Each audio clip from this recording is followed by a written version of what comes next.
अस्सलाम वालेकुम जी स्टूडेंट्स, उम्मीद करता हूँ आप सब खैर वफीयत से होंगे। स्टूडेंट्स, इंशाल्लाह आज के लेक्चर में हम अपनी एक्सरसाइज 7.1 के क्वेश्चन नंबर 6 को 7 को 8 को 9 को जितने भी हमारे बाकी क्वेश्चन बच गए इंशाल्लाह वो हम तमाम आज सोल्व करने जा रहे हैं। तो चलिए स्टार्ट करते हैं। बेटा सबसे पहले हमारे पास क्वेश्चन नंबर 6 है। क्वेश्चन नंबर 6 की स्टेटमेंट क्या है? कहता है find h such that A B C are vertices of right triangle with right angle at the vertex A. Question को जरा ध्यान से देखिएगा, समझिएगा। कहता है आपके पास 3 पॉइंट्स है बेटा, एक पॉइंट ए है, एक पॉइंट बी है, एक पॉइंट सी है। आपने करना क्या है बेटा, आपने एच की वैल्यू को फाइंड करना है। कब करना है कि जबकि ये तीनों पॉइंट जो हैं इनको मिलाने से एक राइट एंगल ट्राइंगल बनती है। क्लियर हो गया बेटा? अब हम क्वेश्चन को प्रॉपर सोल्व करेंगे। क्वेश्चन को सोल्व करने का तरीका करके है, सबसे पहले आपने एक काम करना है। यहाँ पे बेटा आपने आज इस क्वेश्चन को सोल्व करना है स्लोप वाले मेथड से। अब आप कहेंगे सर ये स्लोप वाला मेथड क्या है? देखिए ये वैसे बेसिकली कॉन्सेप्ट तो आपका 7.2 में यूज होता है, लेकिन क्योंकि जब पेपर में क्वेश्चन आएगा तो वहां कोई मेंशन तो नहीं होगा कि आप 7.1 का क्वेश्चन है या 7.2 का है। तो लिहाजा ये अगर हम 7.1 के जो बाकी क्वेश्चन किए उस मेथड से करते हैं तो क्वेश्चन बहुत ज्यादा लेंथी भी हो जाएगा, लेकिन स्लो वाले मेथड से क्वेश्चन बहुत ज्यादा इजी और शॉर्ट हो जाएगा। ठीक है, तो अब आपको क्योंकि आपने अभी नेक्स्ट एक्सरसाइज में ये मेथड सीखना तो है, ठीक है, इसलिए मैं कोशिश कर रहा हूँ कि आप ये क्वेश्चन स्लो वाले मेथड से कर लें ताकि आपने 7.2 भी आपकी हो जाए और आपका 7.1 का ये क्वेश्चन जो आगे वाले क्वेश्चन है वो भी आपके सोल्व हो जाए। अच्छा, अब स्लोप होता है क्या है? सबसे पहले स्लोप को देखते हैं। ठीक है, तो बेटा स्लोप हमारे पास जो होता है उसको रिप्रेजेंट करते हैं बच्चों एम से, और वो 2 पॉइंट्स के दरमियान कैसे निकाला जाता है बेटा? एक बेसिक सिंपल सा फार्मूला है। फार्मूला आपने याद रखना है, y2 minus y1 over x2 minus x1। ठीक है बेटा, ये आपने याद रखना है कि स्लोप क्या होता है? 2 पॉइंटों के दरमियान y2 minus y1 x2 minus x1। ये वैल्यूज क्या बता रही है कि अच्छा x1 x2 एक ऑर्डर पेयर होगा, y1 y2 कोई ऑर्डर पेयर होगा, यानी कि x1 y1 order pair, x2 y2 order pair, दोनों की वैल्यूज हम मेंशन करेंगे x1 y1 x2 y2 और यहाँ पुट करेंगे और आंसर निकाल देंगे। क्लियर? यहाँ तक उम्मीद करता हूँ कि आपको स्लोप निकालना 2 पॉइंट के दरमियान फार्मूला समझ आ चुका होगा। अब इनकी वैल्यूज को कैसे निकालना है और इस क्वेश्चन को बेसिकली सोल्व करके एच की वैल्यू कैसे फाइंड करनी है। अब आप क्वेश्चन पे जरा गौर करेंगे कि ये तीनों पॉइंट्स किसी राइट एंगल ट्राइंगल के वर्टिसेस हैं। अब राइट एंगल ट्राइंगल कैसे बनती है? जब देखें, जब 2 लाइंस आपस में एक दूसरे को 90 के एंगल से कट करती हैं, जैसा कि फर्ज कर लें ये ए है, ये बी है, ये सी है, तो बेटा ए बी और ए सी एक दूसरे को 90 के एंगल से कट कर रही हैं तो राइट एंगल ट्राइंगल बनता है। अब वो कहता है 3 पॉइंट्स थे ए बी सी, और जो ए है वो आपका क्या है? राइट एंगल वर्टिक्स है, यानी कि वर्टिक्स ए के ऊपर राइट एंगल बनता है। क्लियर? तो आप यहां से एच की वैल्यू निकालें। अब याद रखें बेटा, स्लोप वाले मेथड से आप ये क्वेश्चन कैसे सोल्व करेंगे बेटा? जब भी 2 लाइंस का स्लोप इक्वल आ जाए -1 के तो समझ लें 2 लाइंस परपेंडिकुलर है, यानी कि हमारे यहाँ पे हमें एक चीज अंडरस्टैंड हो गई कि इसका मतलब ए बी और ए सी के स्लोप की मल्टीप्लीकेशन हर हाल में क्या आने वाली है बच्चों? -1। ए बी एंड ए सी आपस में परपेंडिकुलर हैं तो इनके स्लोप की मल्टीप्लीकेशन बच्चों क्या हो जाएगी? -1। अभी से आप स्लोप के कॉन्सेप्ट को अच्छे से समझ लेते हैं तो ये है कि 7.2 में आपको प्रॉब्लम्स क्रिएट नहीं होगी आपके लिए। ठीक है, तो देन देखें जी, अब काम ये हमने करना है कि सिंपल ए बी के दरमियान एक स्लोप निकाल लेना है। ठीक है, ए बी के दरमियान और ए सी के दरमियान है स्लोप निकाल लेना है, और फिर कंडीशन के मुताबिक आप शो करवाएंगे कि ए बी और ए सी के स्लोप्स की मल्टीप्लीकेशन -1 के इक्वल आएगी, और उससे आप फिर एच की वैल्यू को सोल्व कर लेंगे। जी तो स्टार्ट करते हैं बेटा। सबसे पहले आपने स्लोप निकालना है ए बी के दरमियान, तो आप लिखेंगे स्लोप ए बी, यहां पे आप मेंशन कर दें स्लोप ऑफ ए बी और उसको आप m1 से रिप्रेजेंट करें। ठीक है, अब वो सेम फार्मूला आपने यहाँ पे पुट करना है। अब ये फार्मूला लिखा हुआ इसलिए मैं नहीं लिख रहा। ठीक है, फार्मूला होता है y2 minus y1 x2 minus x1। अब जरा गौर कीजिएगा, ये ए बी 2 पॉइंट्स हैं, तो देखिए बार बार आपको बताया गया कि ये x1, ये y1, x2 और y2। क्लियर? अब हम क्या करेंगे, इस स्लोप वाले फार्मूले में वैल्यूज को क्या करेंगे बच्चों, पुट करेंगे जी। तो कैसे बेटा, अब y2 हमारे पास क्या है 2 माइनस y1 हमारे पास क्या है -1, नीचे x2 हमारे पास क्या है बच्चों 0, नेगेटिव साइन फार्मूले वाला, फिर x1 हमारे पास क्या है √3। इसको सोल्व करेंगे जी। अब माइनस माइनस प्लस 2 + 1 3, और बेटा -0 में से माइनस का √3 गया तो बेटा माइनस का √3। अभी आपके पास क्या आ गया बच्चों, स्लोप ऑफ m1। अब स्लोप ऑफ हमारे पास ab आ गया, देखें ये हमने ab का स्लोप निकाल लिया बच्चों। अब हम ac का स्लोप निकालेंगे, ठीक है। तो आप लिखेंगे स्लोप ऑफ ac, वो क्या होता है उसको आप मेंशन कर लें m2, और बेटा फार्मूला मेंशन करेंगे y2 - y1 और x2 - x1। क्लियर। अब देखिए हमने AC कितना निकालना है, अब एक हम पॉइंट A लेंगे और एक लेंगे C, ठीक है। अब मैं इनको रेज कर रहा हूं।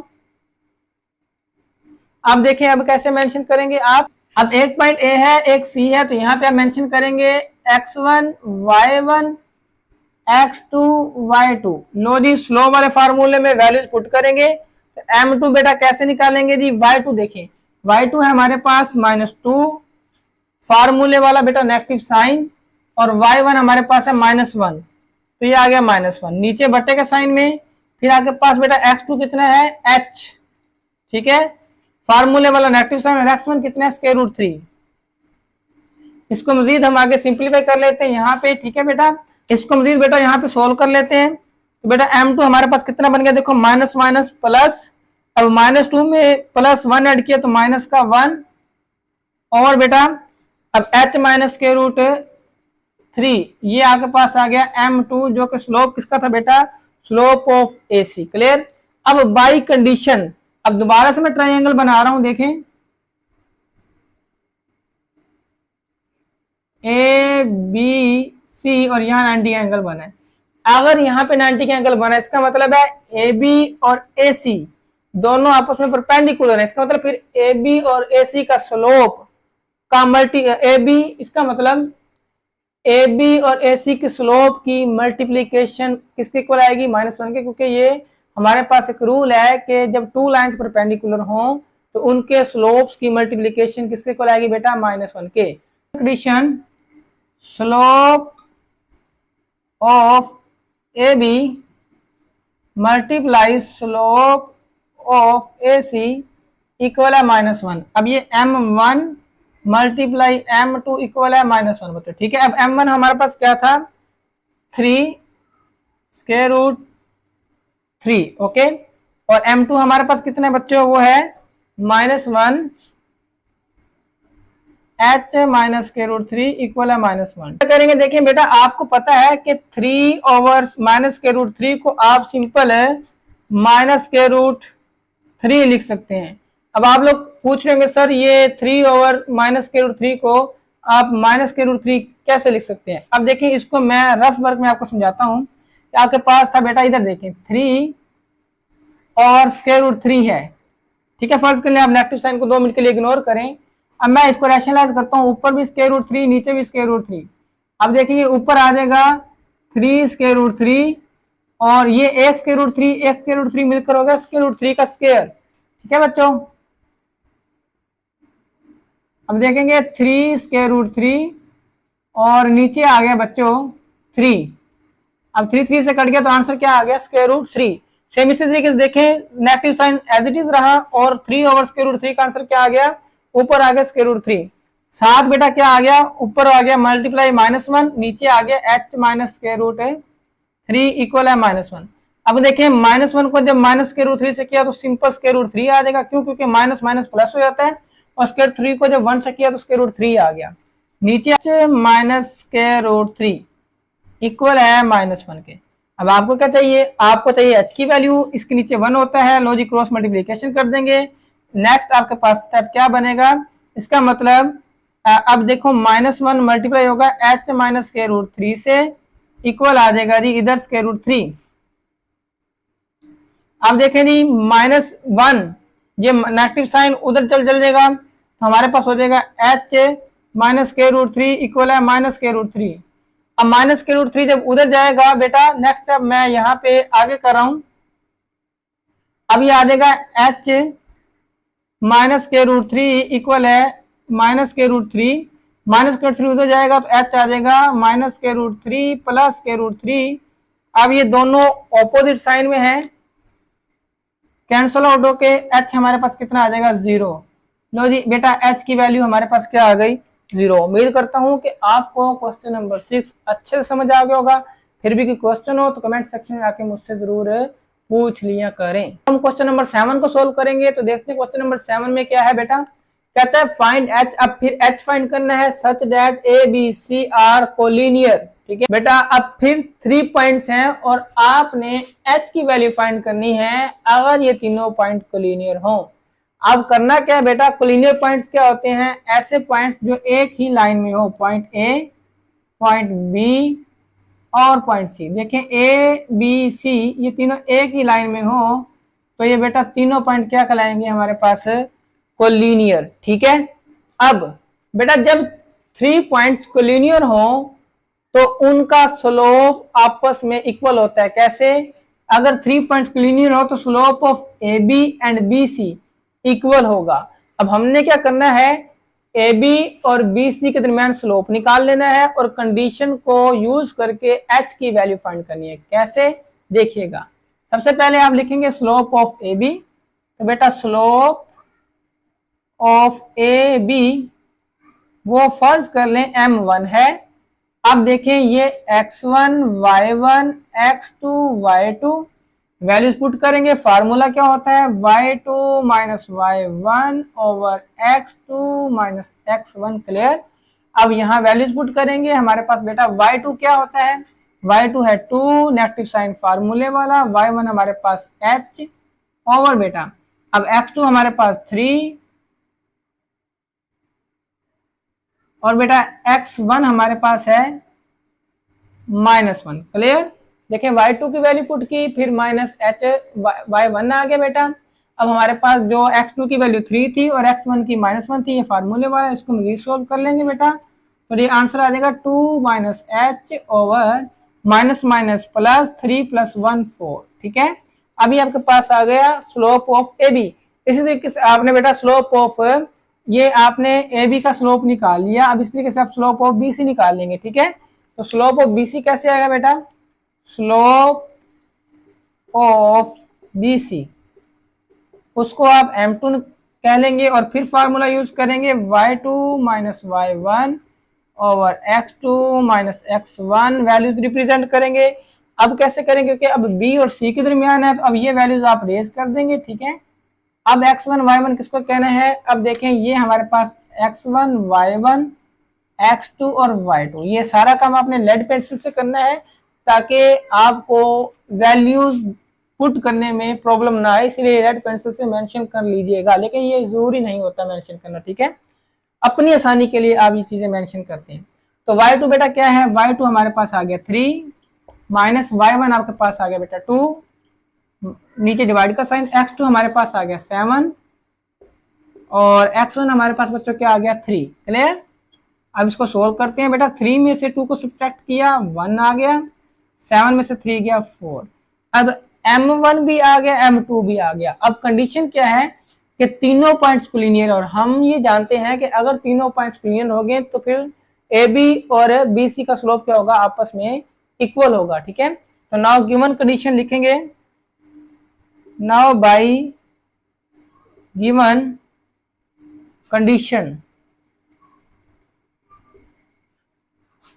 m1 इक्वल है m2 के, या लिख लीजिएगा slope of A B equal है स्लोप ऑफ बी सी। अब m1 कितना बेटा, m1 हमारे पास है 2 माइनस h ओवर 4 और m2 हमारे पास कितना है 1 ओवर 4। यहां तक क्लियर। देखें 2 स्लोप्स हमने इक्वल लिख लिए, क्यों, क्योंकि कंडीशन कहती है कि जब 3 पॉइंट्स इक्वल हो, सॉरी 3 पॉइंट्स कोलिनियर हो, फिर ए बी और बी सी का स्लोप आपस में क्या होगा, इक्वल होगा। ठीक है, अब यहां से क्रॉस मल्टीप्लीकेशन होगी बेटा, कैसे होगी, यहां से हम आगे इसको सिंप्लीफाई कर रहे हैं। अब 4 मल्टीप्लाई होगा इससे और 4 मल्टीप्लाई होगा इससे। ठीक है, तो अब इसको हम लिखेंगे बेटा 4 2 माइनस एस से मल्टीप्लाई होगा और इधर 4 मल्टीप्लाई होगा 1 से। अब देखो 4 2s आर 8 और 4 से किया तो माइनस बेटा 4h, ठीक है। 4 को इधर भी मल्टीप्लाई किया और साथ वाले के साथ भी, और इधर आ गया 4। अब हमें क्या चाहिए, हमें h की वैल्यू चाहिए, 4h उधर ले जाएंगे और 4 इधर आ जाएगा बेटा 8। ये देखें प्लस का था, इधर आके बेटा माइनस का हो गया, और ये माइनस का 4h था, उधर जाके बेटा प्लस का 4h हो गया। 8 में से बेटा 4 को सब्ट्रैक्ट किया, आंसर आ गया 4, और इधर आ गया 4h। अब देखिए हमें h चाहिए, तो हम क्या करेंगे बेटा, दोनों तरफ 4 से क्या कर देंगे, डिवाइड। नेक्स्ट मैं आगे कर रहा हूं, तो बेटा जब हम क्या करेंगे, यहां से 4/4 इक्वल है h, तो बेटा हमारे पास h कितना आ गया, h इक्वल है 1, ठीक है। उम्मीद करता हूं कि आपको क्वेश्चन नंबर 7 जो कि बिल्कुल बहुत ज्यादा इजी था, समझ आ गया होगा। फिर भी इसमें कोई क्वेश्चन हो तो आप मुझसे जरूर पूछ सकते हैं। फ्रेंड्स अब हम क्वेश्चन नंबर 8 को सोल्व करने जा रहे हैं। तो बेटा क्वेश्चन नंबर 8 में वो कहता है points A B are ends of diameter of a circle, find centre and radius of the circle. Question को जरा गौर से अच्छे से समझिएगा।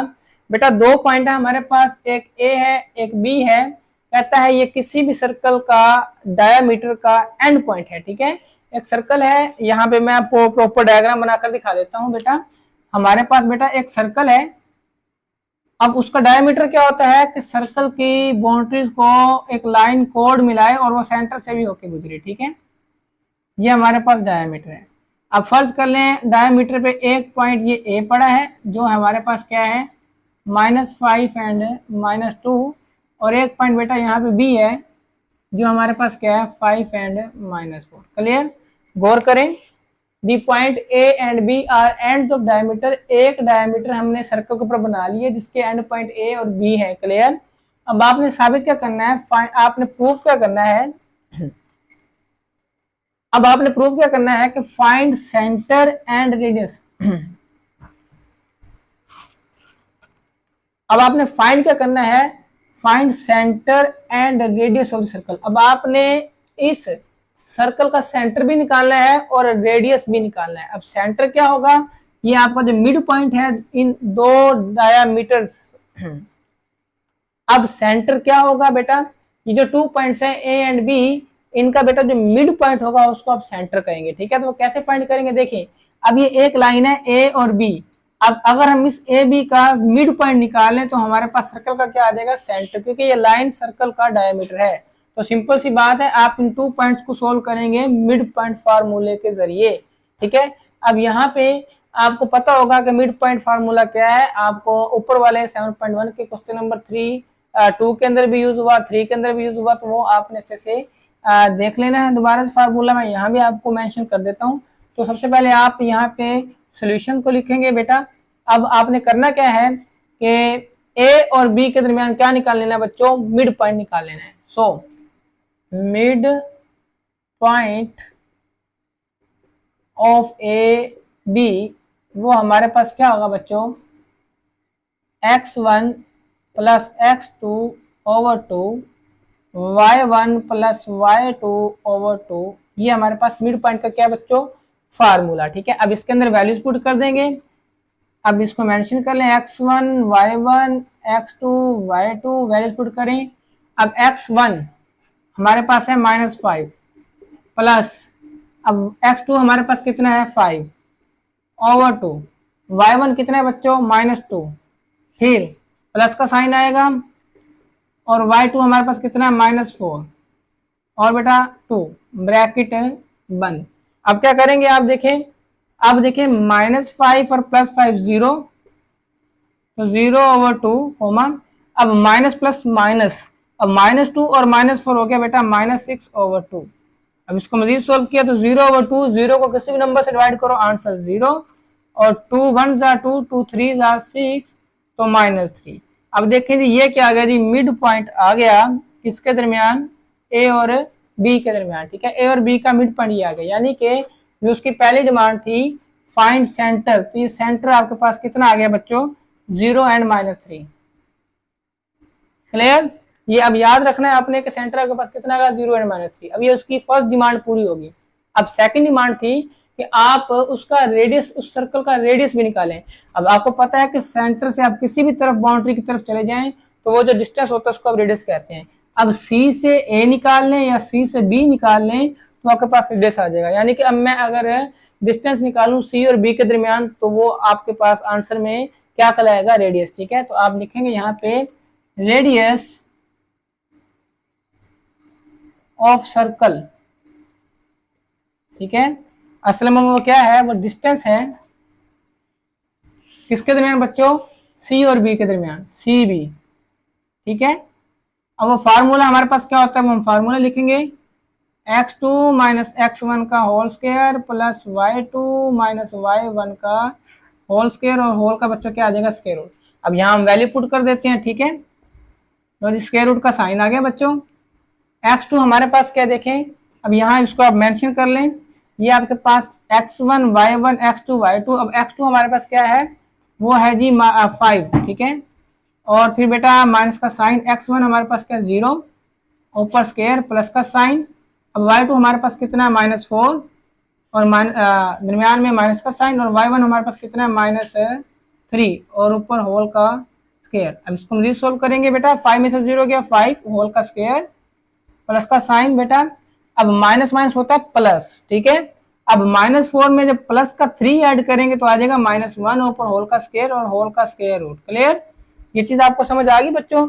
माइनस माइनस हो गया प्लस, अब +3, -4 में से जब प्लस का 3 जाएगा तो माइनस का 1, क्योंकि कैपिटल जो अमाउंट होती है उसके साथ जो साइन होता है वो वाला साइन हम आंसर में लिखते हैं। ठीक है, अब देखिए 5 का स्क्वायर हो गया 25, और प्लस अब -1 का स्क्वायर क्या होता है 1, बार बार बता चुका हूँ, नेगेटिव नंबर की पावर इवन हो तो उसको पॉजिटिव कर देती है। 1 ये 25, और ये आपके पास आ गया 26 का square root. This is your answer बेटा, ये आपका क्या आ गया, रेडियस ऑफ अ सर्कल। तो बेटा मिड पॉइंट यानी कि सेंटर ऑफ द सर्कल क्या आया, 0-3, और इसी को यूज करके हमने क्या निकाल दिया, रेडियस ऑफ द सर्कल। उम्मीद करता हूँ कि आपको क्वेश्चन नंबर 8 भी अच्छे तरीके से समझ आ गया होगा। फिर भी कोई क्वेश्चन हो तो आप मुझसे कमेंट सेक्शन में जरूर पूछ सकते हैं।